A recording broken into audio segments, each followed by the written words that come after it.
How long have you been a teacher? I've been in practicum teaching for the past 4 years with my degree, but I've only been a teacher for a little over a year now. Why did you become a teacher? At first I went into microbiology and I did a few years in that at University of Laval, and I realized that I needed people to be happy. So I couldn't really talk with microbes. They didn't talk back at all. And I went back to my first love, literature. And then the only logical thing to do with literature was to talk about it. And that's the story of how I became a teacher. What's the weirdest job you've ever had? I was a touristic guide in a wooden cathedral, and my job was to sit there and wait for tourists. And sometimes that caused me to spend a lot of time alone in the church, and sometimes I would wander off and play the organ. Yeah, even though I don't know how to play piano.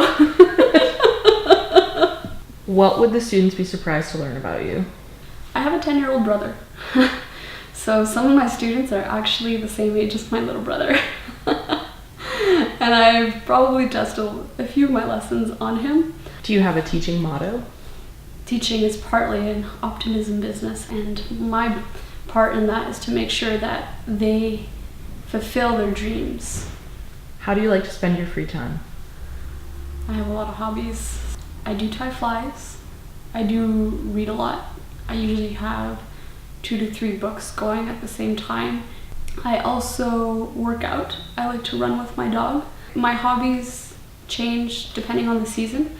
So in the summer, I'm in Gaspésie with my family, and I'll spend every morning kayaking on the ocean, maybe the afternoons paddleboarding.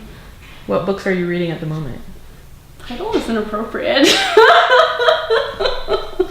One is a screenplay, and then the other one, it's a French book. La maîtrise de soi. Is there a fictional character you think you'd be friends with? Probably Deadpool. I feel like we could have a lot of dark jokes, but yeah. Is there a stat for your life that you wish you could see? I would like to see the stat of the amount of people I can make smile in a day. What is your favorite quote? I really have a lot of favorite quotes, and I kind of put them everywhere. But one of them that I really like, it talks about ego, and it says the ego is sometimes the anesthesia to stupidity, which it reminds you to try and, I guess, stay down to earth, right? Not let any idea or superficial view of the world or yourself get in the way of logical or critical thinking.